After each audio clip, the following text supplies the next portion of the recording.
I assume most people have not heard of me. Most people.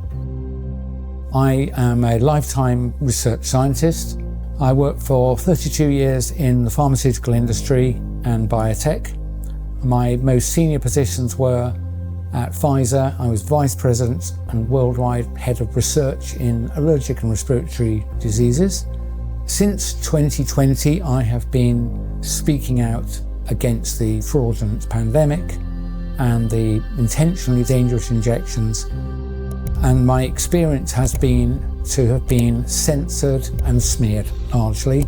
So if you've not heard of me before, that's the reason, that censorship and smearing is the experience of people who try and tell you true things that the authorities don't want you to hear.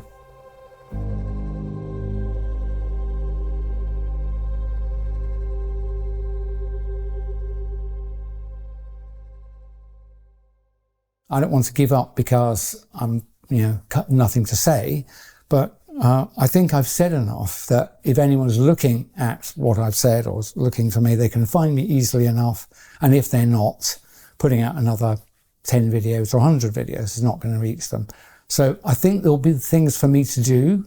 I think this could easily be a year of major change, but I can't see the point in doing that much more, frankly. I've done over 300 video and audio interviews, and I'm more concerned than I was in 2020, 21.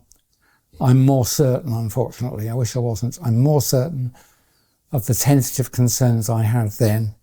I've got a much better understanding of the history behind what I call the nonsense, the 2020 lies of the not pandemic. And to inject people with the not vaccines. Yep. I got a much better understanding of all of the work that's preceded it.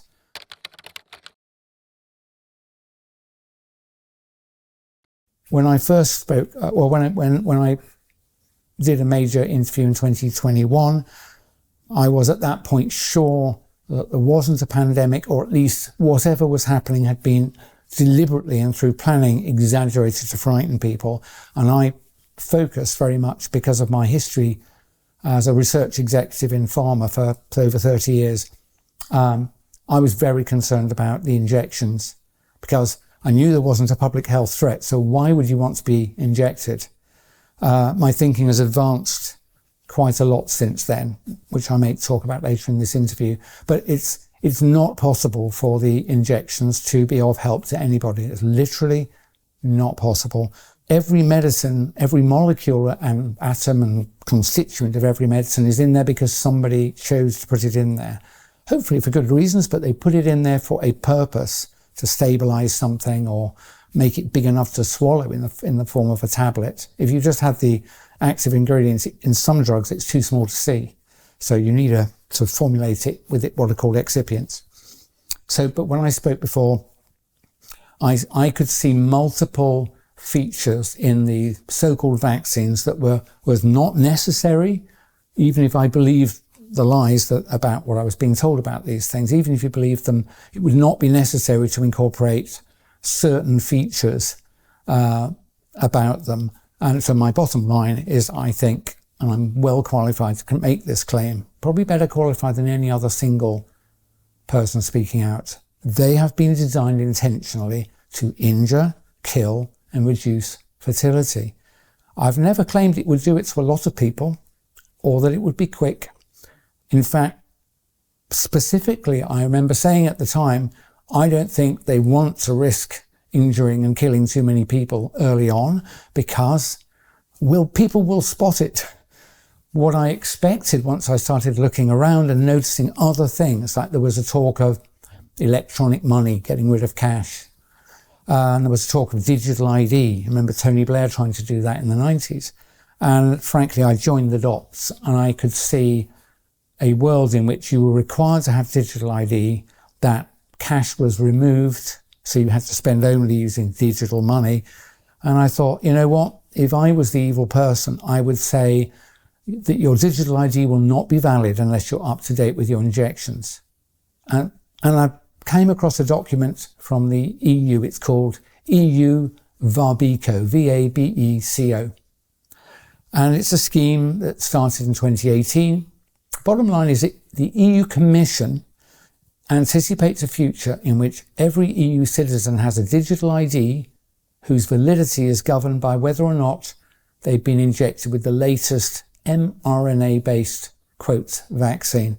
So they anticipate regular injection for the rest of your life. That's, you know, and the idea is it'll improve health and safety as you travel around, which is a lie.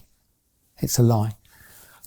You being vaccinated doesn't protect anybody. In fact, I would recommend no one has any vaccines at all, from what I've discovered in the last year or so.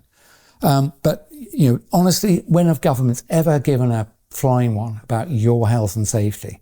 You must know that a claim that you must do something for your health and safety is what is called, it's an excuse, it's an ostensible reason. These people who are trying to take our lives away from us always use two things. It's always two things. They'll tell you about something using the excuse, the ostensible reason. So in this case, it'll be you have to be jabbed to protect you from marauding viruses. The real reason is I'm afraid they want to make you ill and kill you. That is the truth.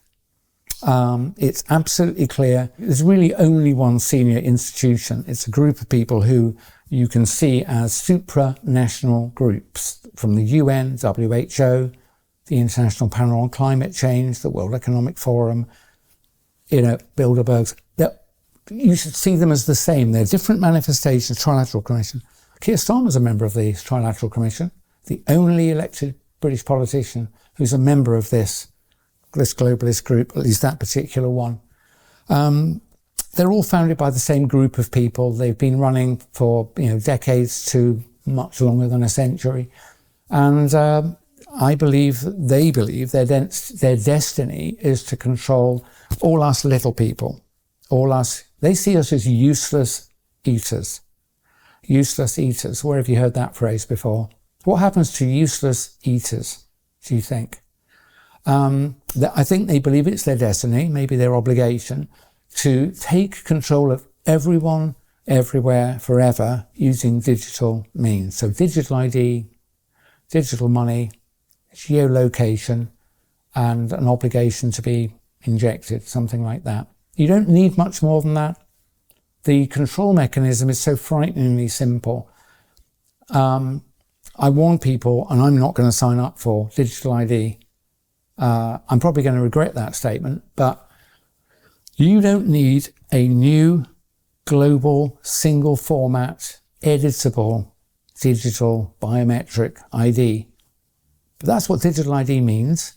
Single global editable biometric digital ID. I'm warning you. I'm trying to help. It's the last really important decision you will get to make. If you sign up for it, the people who are taking over do not require your consent, your collaboration, you to do anything after that. And this is why. I'm going to tell you why.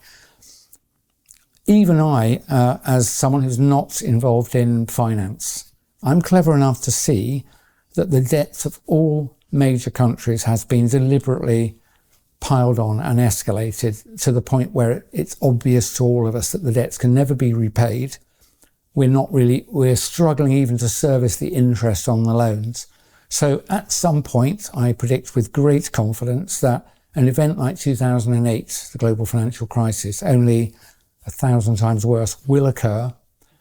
And that will mean every country is bankrupt at the same time. All businesses would be bankrupt at the same time.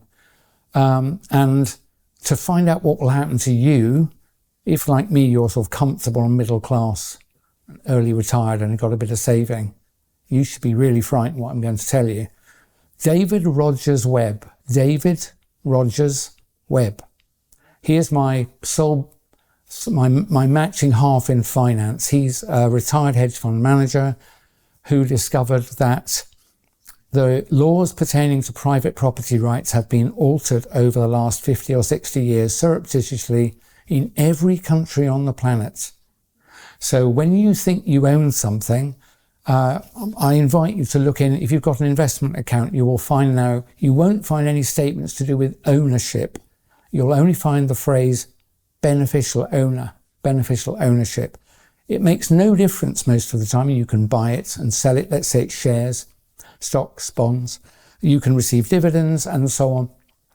But the small print says, in the event of a large enough default, all the financial intermediaries who owe money to the people they borrowed it from, and then they owe money to the people they borrowed it from, in the event of a large enough default, the senior secured creditors, the people at the top, may seize the assets ever pledged as collateral by the layers below them.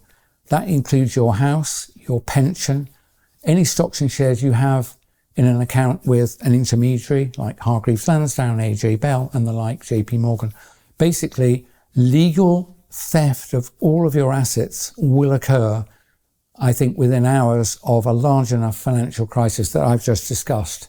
So even if you didn't think anyone was plotting against you, I think you would agree with me that, in fact, I factored in it when I was doing retirement planning. I assumed there would be at least one other 2008 during my life, and I set out my affairs so that I would probably be able to survive that. But we can't survive this. So yes, I think there will come a time between now and 2030 where legally all your assets will be stolen. I remember there's a lady called Catherine Austin Fitz, who's a finance lady.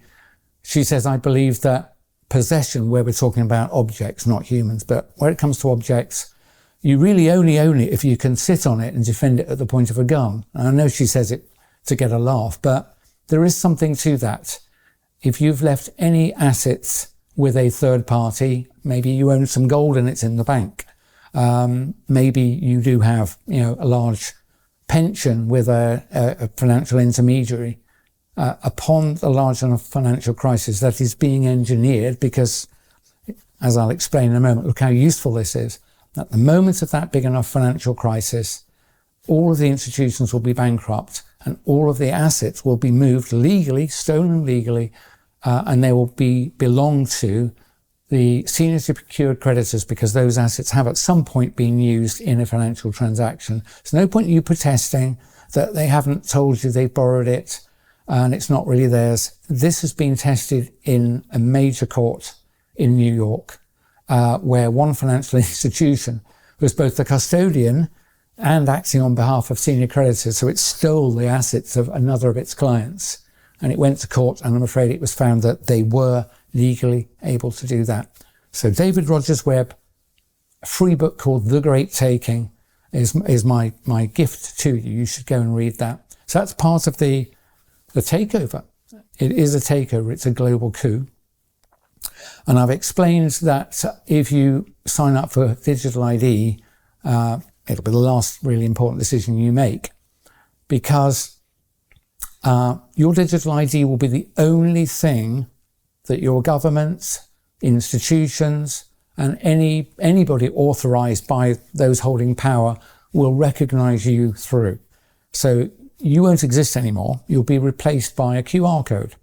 You are not a number. You're an address to some resources. And that makes it particularly dangerous, because those resources can be edited. And one of those fields, for sure, will be your vaccination status. And I'm absolutely sure, because I've seen it written down in multiple documents, that your digital ID will only remain valid if you comply with the conditions of validity. So one of them will be, have you had your latest recommended or mandated jabs? And because of the fact that I'm qualified in toxicology and worked for decades with others in what's called rational drug design, when I look at these jabs, the constituents, I am certain, formally certain, that they were designed to hurt you. And so, the digital ID will lose validity unless you roll your sleeve up. You must see that's designed to injure and, I believe, ultimately kill you. But you won't be able to escape that, because all your money will also be associated with your digital ID. So let's say you've gone to a supermarket, you want to buy a drink and a sandwich. You'll beat them through and it'll say, how do you pay? And it'll say, present your digital ID. And the cash register, as it were, the cashless system, won't proceed until you show it your QR code. And if you're not vaccinated, and if that means your digital ID is not valid, it will say, sorry, transaction refused. The merchant will not be able to sell you the product. So you can see how difficult this is. Now, a valid digital ID, just like a valid passport, is today required to cross a border. And I have no problem with a passport, of course. But I'd be pretty cross if to buy petrol I had to show my passport, or to buy a bottle of water I had to show my passport. But that is what's coming. You'll have to show your digital ID. If you said hurty words on the internet, you might find that your digital money doesn't work. If you're outside of your 15-minute zone and you're not authorized to be, you will not be able to buy anything. That's what's coming.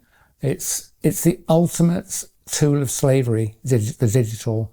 It's called the digital gulag by other people. I think that's not a bad phrase.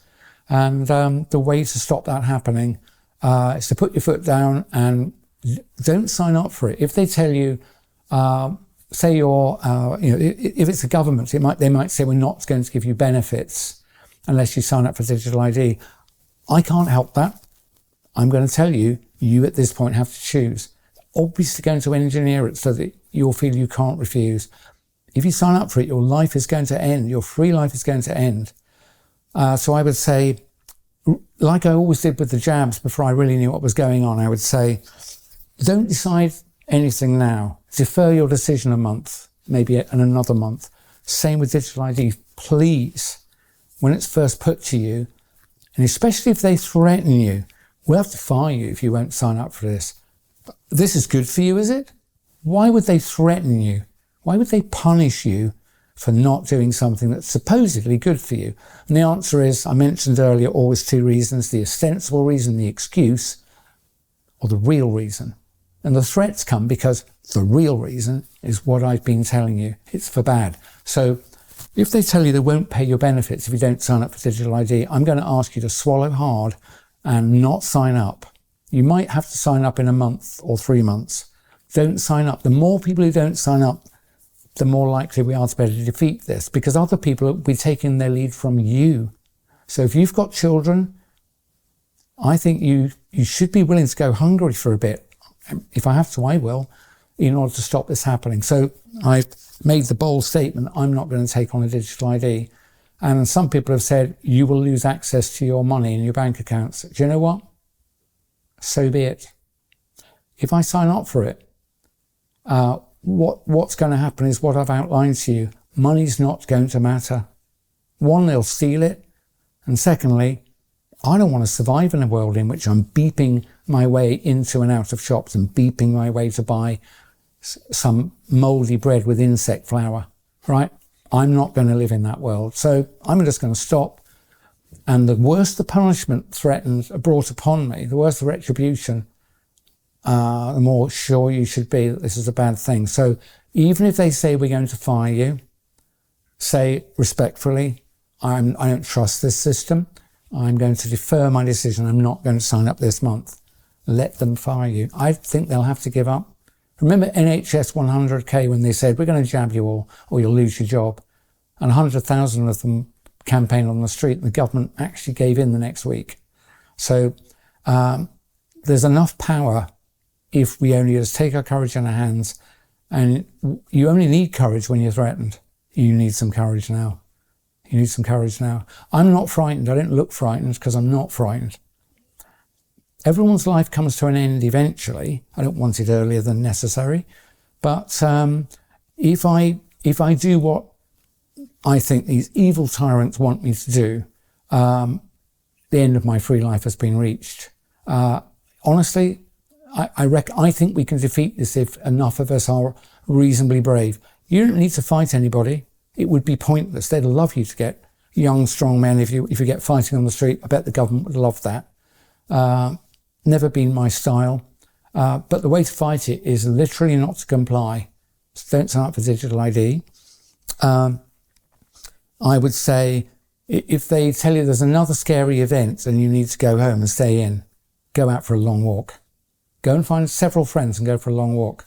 If you believe at this point what you're being told on the mainstream media, I've lost all sympathy for you. So you don't have to do the research I've done, and you don't have to be a conspiraloon at this point to work out that something very bad is happening. So don't let them inject you with anything, is my recommendation. And don't allow yourself to be locked down or forced to wear masks or frightened by anything. It's all lies, all of it. And you've got to take your courage in your hand now and think, do I trust the BBC or this guy, Dr. Mike Yeadon, who warned you about the toxicity of the expected toxicity of the injections I warned about in writing before they were authorised in December 2020. And every day I've wished I was wrong, but I'm not wrong. And having been right about that for 4 years, then I think at least do me the honour of exploring some of these things. So I've talked about David Rogers-Webb. Another person I recommend, Ben Rubin. Again, I recognise a brother. He was in corporate consulting in one of these, I think KPMG or PricewaterhouseCoopers. And he has discovered that 20 years of his career was to do with like globalizing corporate systems, information systems and so on. And I think when he realized that he'd been part of, preparing an unpleasant scenario, a bit like me with pharma. Luckily, I'd retired before I realised what was going on. But just to be clear, I would not take a commission in pharmaceuticals or biotech anymore. I wouldn't work in that sector anymore.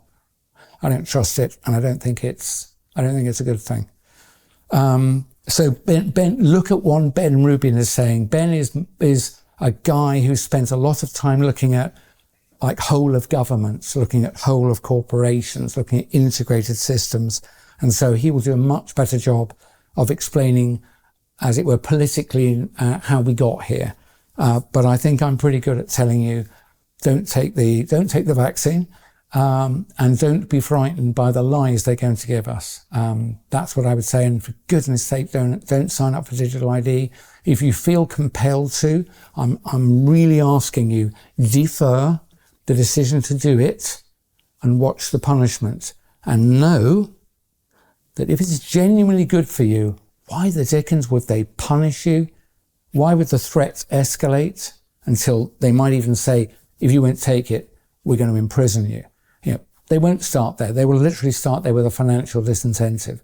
So defer the decision, even if you think you're going to have to sign up, please, because I think we can defeat them with that one move. And the other one is, don't believe the lies anymore. There's nothing much to be frightened of other than other humans, really. Other plotting humans are the thing you should really worry about. And there are plenty of them, and I'll name one of them, our former Prime Minister, Tony Blair. He's not a good person. He's really not a good person. So we came into government, you will remember, not left, not right, but the third way. Do you remember the third way? What it involved was public-private partnerships, which meant we'll borrow money from private financiers and we'll spend it on public services. So that means your country will improve without you having to pay any taxes.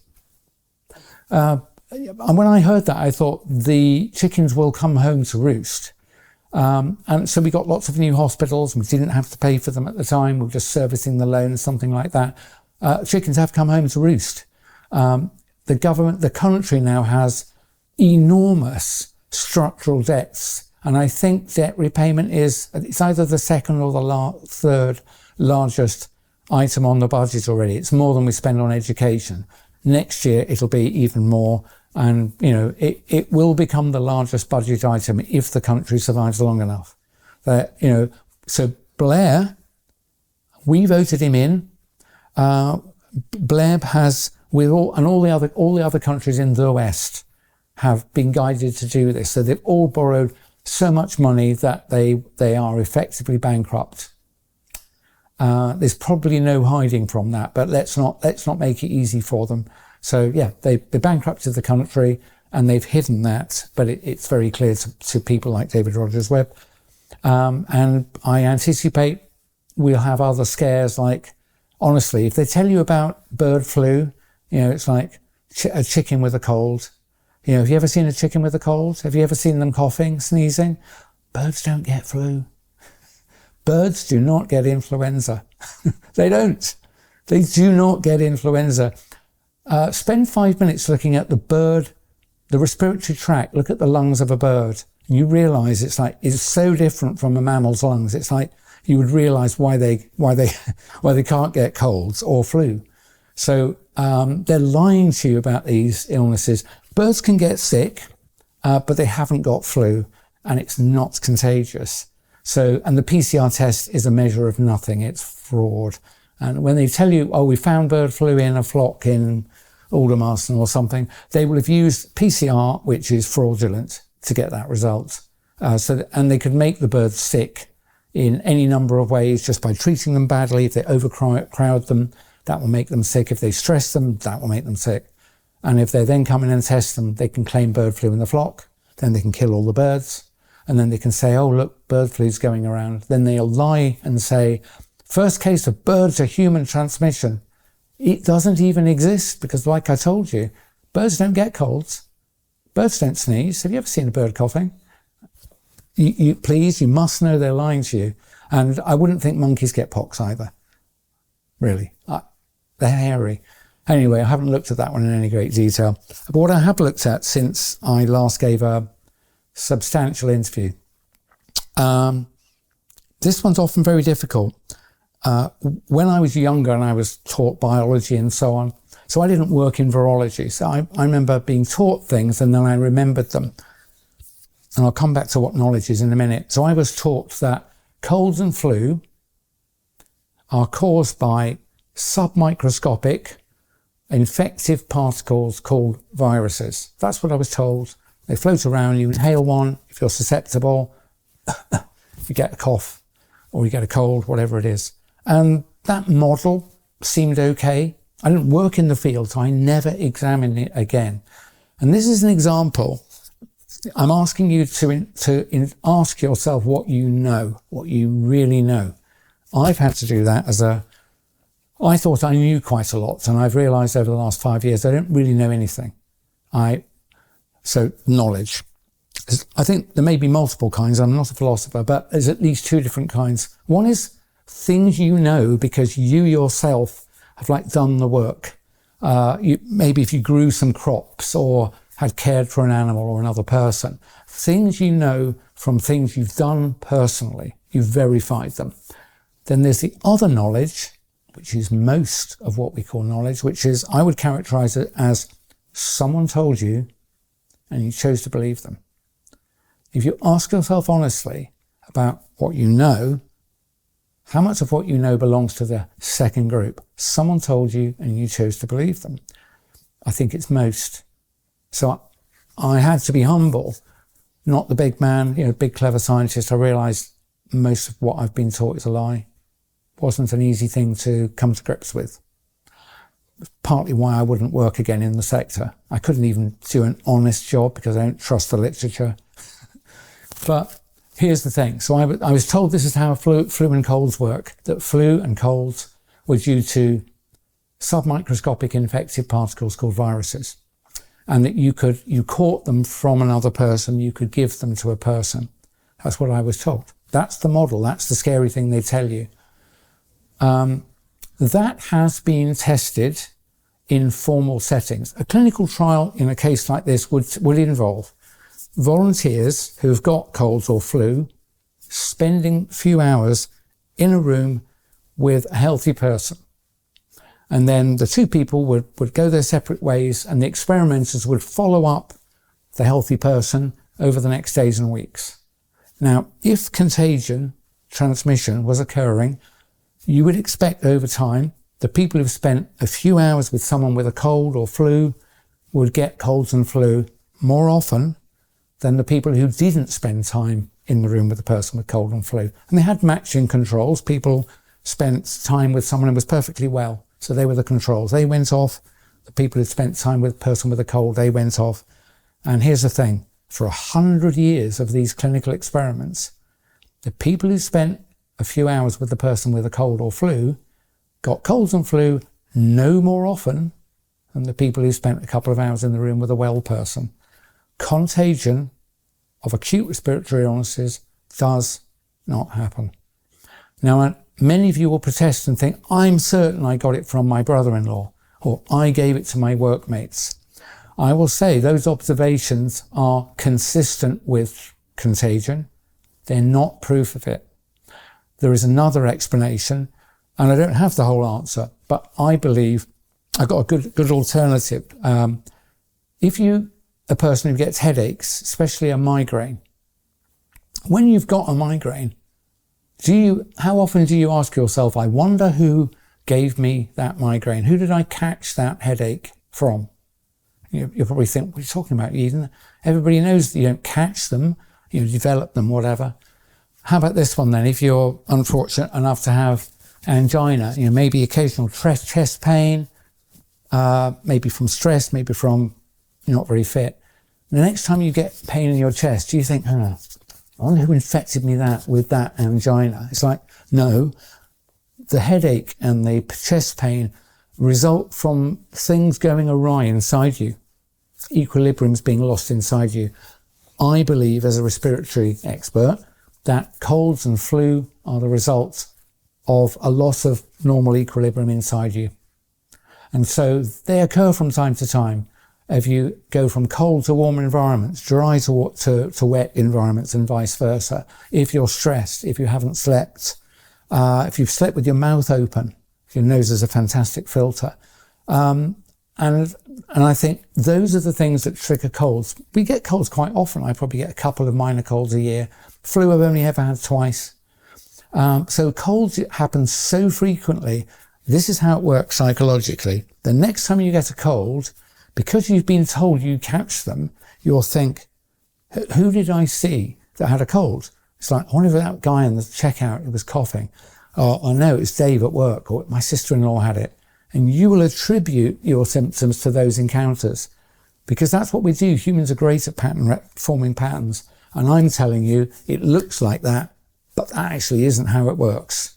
And so next time you spend time with someone with a cold and flu and don't get a cold in the week or so afterwards, remember, Mike did tell us you don't catch these things from other people. So, that means you shouldn't be frightened if they lie to you and said that there's a bird flu or, influenza or whatever it was called, COVID, because it doesn't work like that. These diseases do not work like that. They're normal illnesses. Your experience of them is a good guide to what will happen to you if you get one, which is mostly you spend a few days feeling a bit rubbish and then you get better. If it's flu and you're not old and ill, you might have several days where you're really unwell and in bed, but then you get better. So honestly, there's nothing to be frightened of but your other human beings. Do not get vaccinated. Contagion is a lie. You don't have to be paranoid if they really are after us.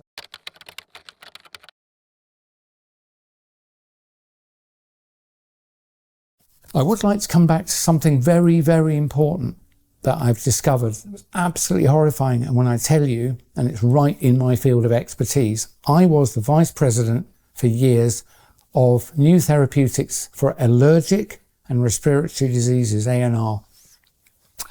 I will credit the terrific work of two Americans, Sasha Latypova, Latypova, Sasha Latypova, like me, a retired pharma executive. She worked in development, I was in research. And a legal scholar called Catherine, with a K, Watt. Catherine Watt, W-A-T-T. They write on Substack. They have uncovered the fact that vaccines have never been intended to reduce diseases or to help you. They have always been what I have determined the COVID shots to be, which is materials that harm you and do you no good. And of course, that's so horrifying that you think, oh my word, all of them? Yep, all of them. I'm not saying they're all as dangerous as COVID jabs, but none of them were good. And rather than trusting me, go and read the work of Sasha Latypova and Catherine Watt, and then it's up to you to decide, okay? If you think that's wrong, that's fine. But one thing Sasha and others discovered, and they shared it with me before they even published it, and as soon as they told me, I knew it was right. Can you remember a time, those of you who are over 60, I'm nearly 65, can you remember a time when you were young when very few people were allergic to peanuts? And very few people were allergic to anything. You probably can, can't you, older folk like me? What we discovered is that if you inject a person with a foreign protein like peanut oil, if you inject a person with tiny doses of that, especially if you do it 2 or 3 times, that person becomes fiercely allergic for life to peanuts. Imagine if you were to inject a whey protein from milk in a tiny dose, so small that you probably wouldn't even notice it on the ingredients list. And if you injected that into your child a couple of times, when they grew up, they might end up, not all of them, but many of them will grow up allergic to milk and milk products and anything that's got whey protein in it. Imagine if they injected you with a beef protein that came from plasma, for example. You often see that in products. A tiny dose, a really tiny dose, so small it'll be off the bottom of the ingredients list, and you injected that person twice with it, they'll become intolerant to meat. Unfortunately, that is all true. All of those ingredients have been found in at least one of the vaccines on the vaccine schedule in America, and they're pretty much global products. These diabolical people have included components in the jabs that your children have been given and you may have received that were designed to sensitize you to every single basic food item. You know, to wheat, to corn, to beef, to chicken, to milk. That's why the number of people, I think like 1 in 3 people has some kind of allergy. It's like, they didn't, when I was young, they didn't. Sasha Latipova was born in the USSR, and as she said in her fruity Russian, she said, when I was young, no one had allergies. When she came to America, I think in the 80s, it was like, what gives? And so she was probably perfectly poised to spot this. And so she discovered this, and she noticed that a scientist called, I think it was Charles Richet, something like that, 1902, 1905, given a Nobel Prize for discovery of this mechanism. If you give tiny doses of foreign protein into a person, separated by 2 weeks, they become violently and permanently allergic to that substance. You know, even if you touch it on the skin or put it just in your mouth, on your tongue, or certainly if you eat it, you've got a worse than even chance of having an allergic response to it. These people have sensitized you, those of you who've been vaccinated, to large amounts of the natural environment. I mean, how diabolical is that? And it's exactly the same mechanism as I called out in 2020 about the COVID jabs. Remember I said that if you ask the human body to make a protein that doesn't belong in you, a non-self protein, a so-called spike protein, wherever it came from, I said, if you do that, it will make you, your body will cause an autoimmune reaction, or your body will then make foreign material. Your immune system will say, what the hell is that? And will attack it. So it's like a failed organ transplant. It's autoimmunity. That's what has happened through the whole history of vaccination back from the late 1700s to the present day. And that's pretty bad. So that's what I wanted to tell you about vaccines. And as a result of that, I am proudly anti-vaccine of all kinds. Remember, I've told you, at least where it comes to acute respiratory illnesses, they are not contagious or infectious. They're not caused by viruses, because there's no scientific evidence for the existence of respiratory viruses. I know this. I've done the work now. I've studied all of the literature. I've studied the clinical side. I've looked at the cell culture side. And as soon as I did, it's so obvious to me that each of the so-called pillars of evidence are fraudulent. They are fraudulent. I haven't personally looked at every virus, but if you go and look at recordings by people like Stefan Lanka, Samantha and Mark Bailey, Andrew Kaufman, anyway, there are several brilliant people. I reached my own conclusion by doing the work in respiratory and allergy.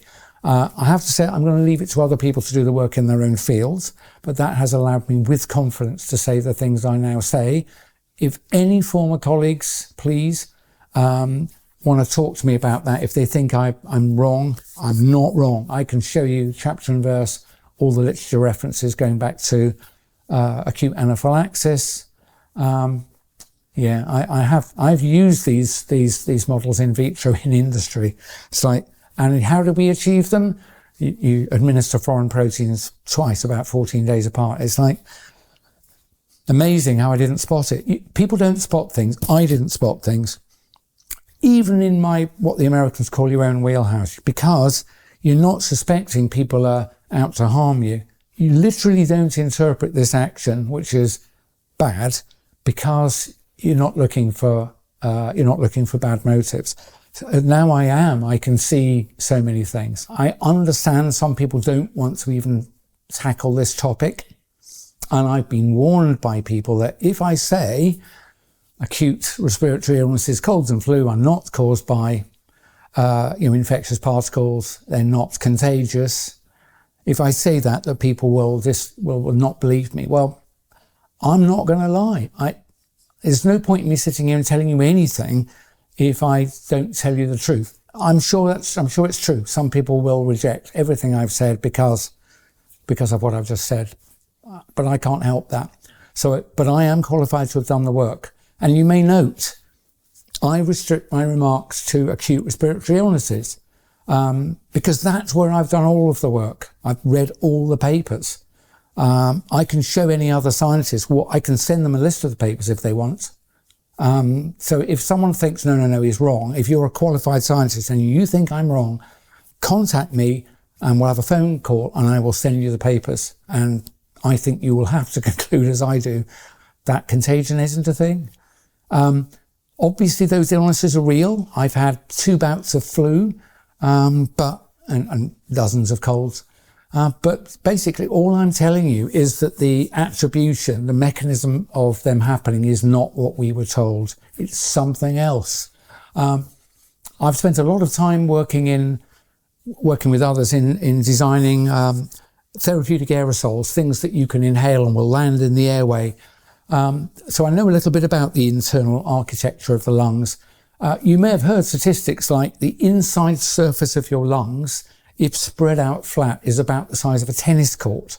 I mean, whether that's exactly right, I don't know, but it's big. It's a big surface area. And every part of that internal surface is covered by a thin layer of liquid, which has got little mucus in it. Imagine your body all day and all night for whole life has to regulate the thickness, the depth of that little layer of water. If it's too thick, or if it's too thin, or if it dries out, your lungs won't work properly. But I think occasionally they do veer off course. Patches of your lung lose control of what's called airway surface liquid, the wetness on the lining of bits of your lung. I think that's what a cold is. Seriously. I'll also offer one last piece of evidence, just to show I've done the work in my own area. You may know some people with cystic fibrosis, CF. It's a very unpleasant disease. It varies, though, in severity from, I didn't know you had CF, to poor babies that don't make a year old. What's the key problem in CF? It's to do with regulation of the state of hydration of your lungs and also your gut to some extent. People who made adulthood with cystic fibrosis, not the most severe cases. What's the most common thing that happens to them? They get colds very often. They can't regulate the airway surface liquid layer very well because the cystic fibrosis problem they've got, that's part of the machinery for regulating it, is broken. When I thought of that, I thought, oh my word, that is why. So basically your health excursion, getting worse and then getting better again, is very similar to the episode that some people with cystic fibrosis have, because I think it's fundamentally the same mechanism. It's not caused by floating particles called viruses. It's caused it's not a conscious thing, but when you lose control of the balance, it's called homeostasis, when you lose control of the balance inside health of your lung. You might just get a scratchy throat, a bit of a cough, and you bounce back. Oh, I thought I was getting a cold there. Or you might get a bit of a cold, or you might really go down with something chesty, or you might have to take to your bed. And I think those are like a nested series of excursions from health and back to health. All right, that's what I think colds and flu are. They're not contagious, they're not caused by viruses, and I've given you a better explanation for what a cold is than the official story. So I invite you to take that on board. So yeah, I understand people not wanting to speak about viruses, but I think if you know the truth, you just have to speak it or get off the stage.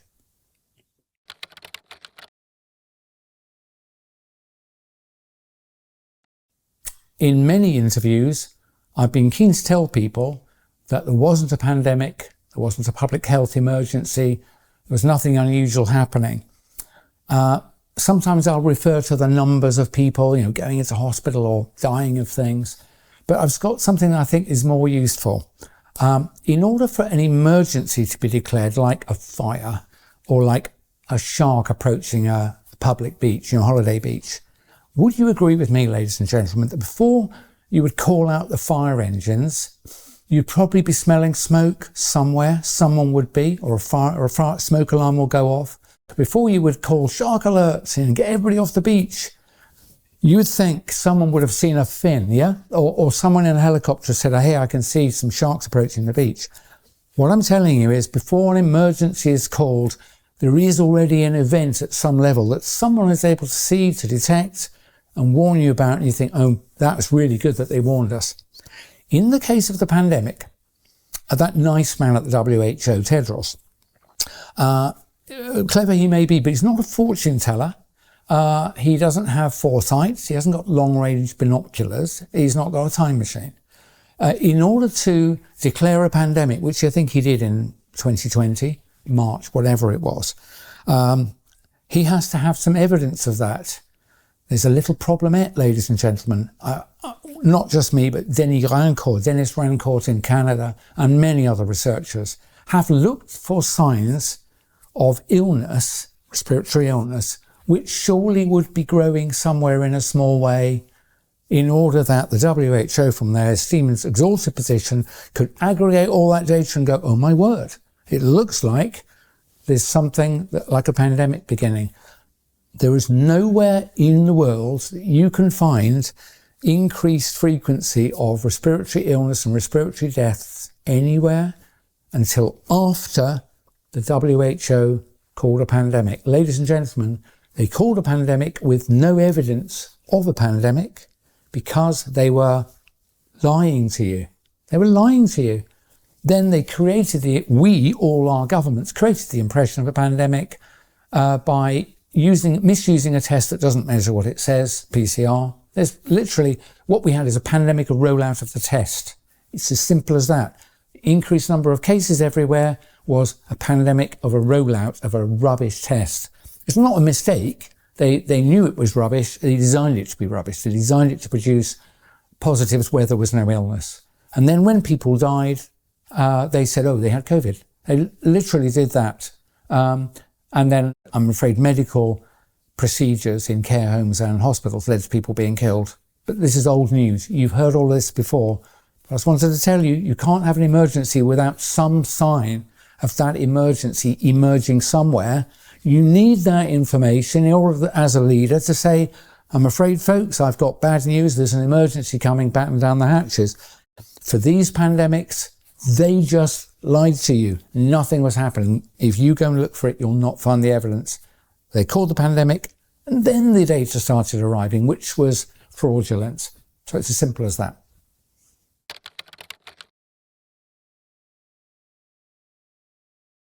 If you do nothing else, have a look at, the Club of Rome, the Trilateral Commission.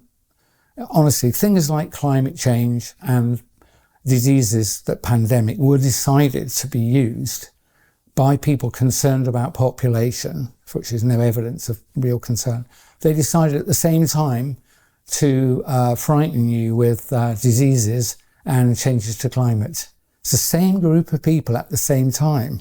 And after that, there was a diaspora of propaganda. Honestly, people might say you're not qualified, but I'm very qualified to read the scientific literature and to find my peers. So I've found at least 3 or 4 people who've spent longer in atmospheric science and climate than I've spent in pharma R&D, and there is no question that there is no significant change to the climate of the world since pre-industrial times. Some people think it's a degree warmer or so. We're not sure. We weren't measuring it very much. Honestly, where do you think they got the temperature data from when there were virtually no thermometers? And they weren't calibrated to each other, and no one checked what the records really said. So this idea that they know it's 1.5 degrees, it's a lie. The temperature of the world has changed much more than that repeatedly in geological history, much more than that. But the key thing you should know is there is no connection between CO2 in the air and the temperature of the surface, by which I mean, because people say, oh, it's a greenhouse gas. It's like, yeah, we don't live in a greenhouse. A greenhouse is a closed system. If you modify CO2 in the atmosphere, a pretty much open system, all that happens is the bits that are warmed transfer their energy to other atoms, and then they radiate them back out into space. The reason we know this is that there are ice cores from deep polar ice that have been looked at by several independent groups. What they all show is, yes, temperature has modified over time. Atmospheric CO2 has modified over time. Here's the important information. Changes in temperature always preceded change in atmospheric CO2. Atmospheric CO2 moves in response to the change in temperature. Warm water doesn't hold as much CO2. The seas are big. There's a lot of volume of the sea, so there is a lag. But after the temperature of the air has warmed up, after a large lag, the sea warms as well. It releases some of its CO2. Everybody knows a fizzy drink loses its bubbles, which is CO2 dissolved. It loses its fizz when it warms up. So you know what I've just told you is true.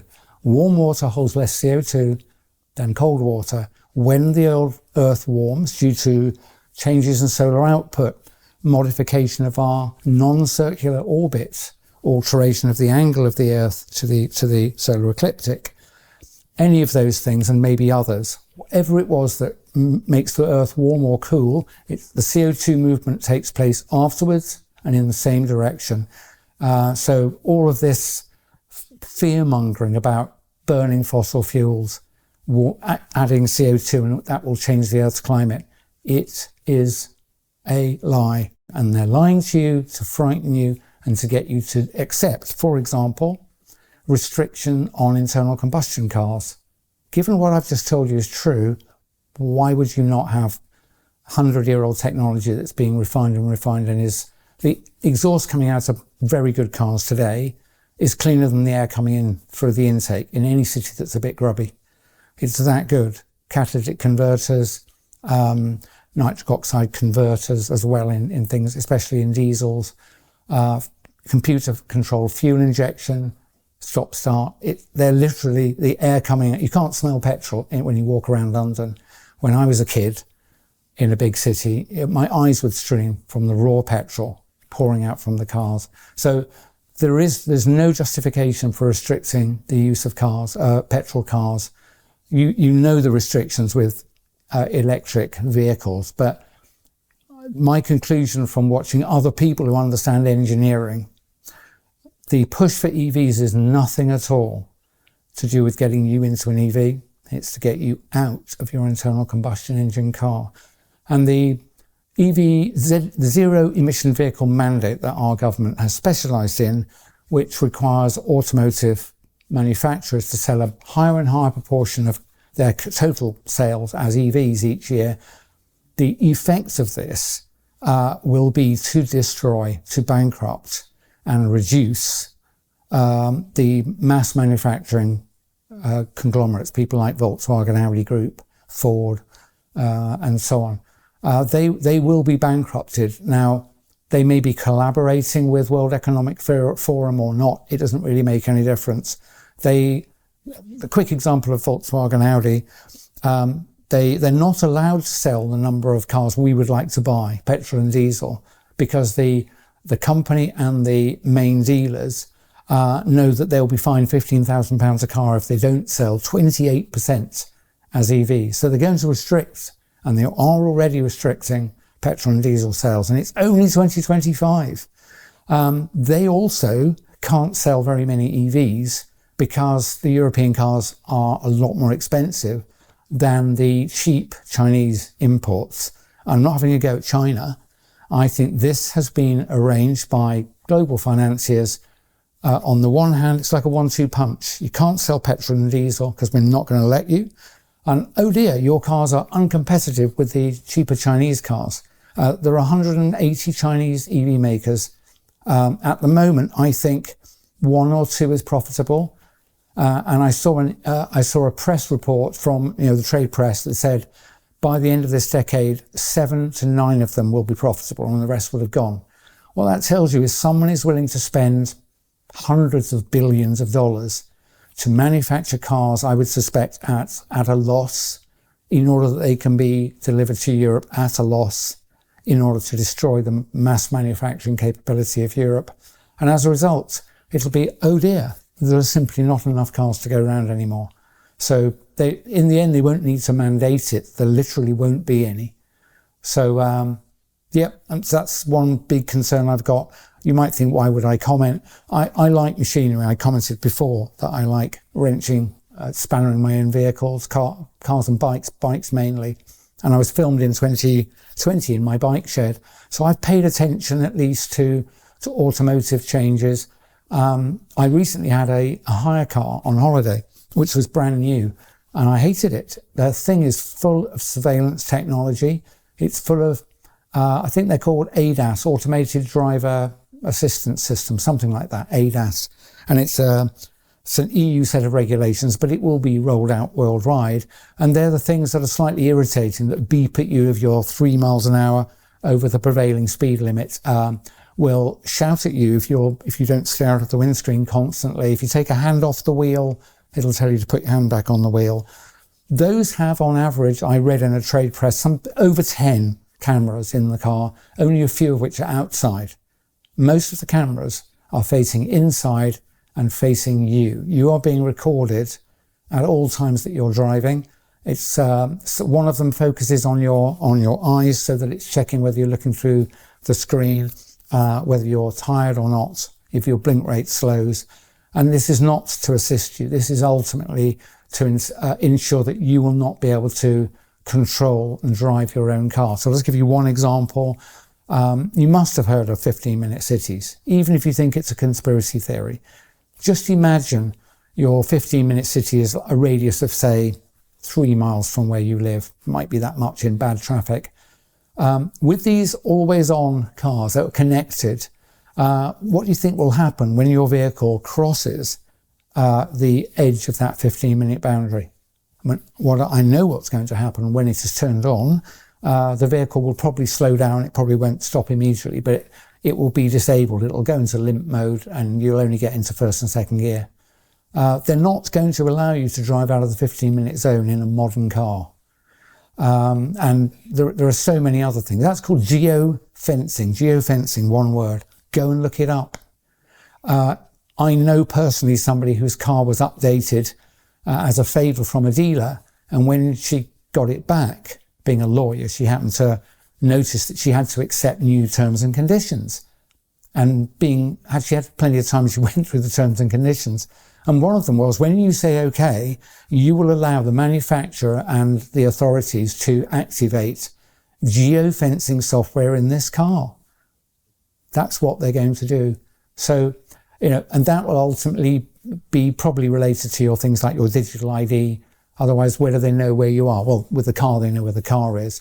But they probably want to associate the owner of the car. They'll know who's in it because your face is in multiple cameras. So they'll know who's in it.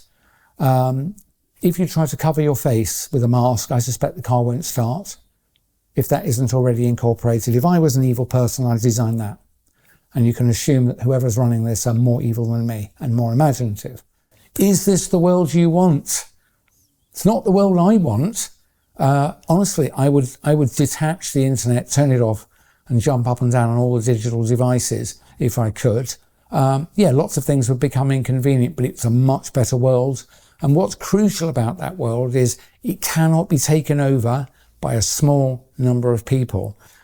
These digital devices are essential for the global coup d'etat, which started in 2020. Without that digital technology and the ability to communicate with you, to alter what your mind is thinking about, what you pay attention to propagandize you, and ultimately to regulate you through digital ID. Without that, they couldn't do this, all of this control. People say, oh, why do they want to do it? It's like, I don't know exactly. I used the example in several previous interviews that if you witnessed an assault of several people were attacking someone on the pavement, and you phoned the police and said, there's an ongoing attack and I'm worried a guy's going to be killed. I've seen a flash, which I think is a knife. Will you get someone here? Wait, straight away. The police go, wait.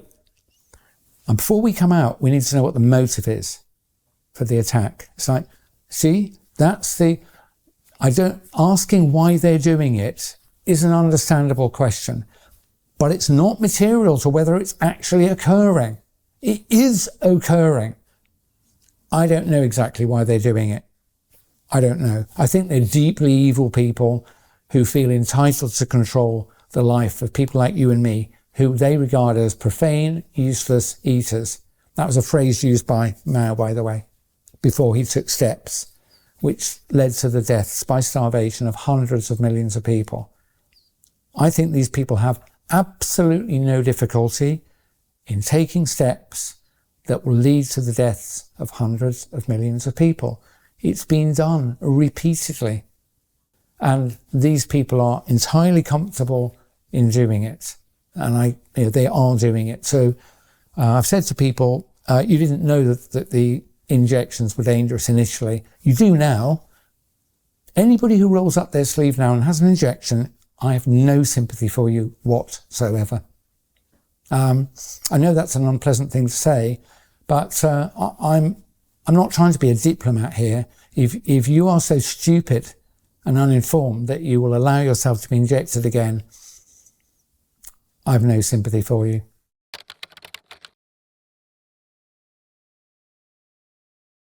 I think it's very important to recognise that there aren't any heroes out there that are going to descend from on high and save us, and I'm certainly not one. But there are very large numbers of us, and the people who are trying to take our freedoms away need us to comply with things in order to control us. And I'm saying to you, we will win if enough of us, bottom up, simply refuse to go along with their harebrained plans. So if they want to frighten you with some mad pandemic that doesn't happen, don't be afraid. If they want to tell you to stay at home when it doesn't suit you, go outside. If they insist you wear masks, don't wear masks. There's no possible benefit for you wearing masks.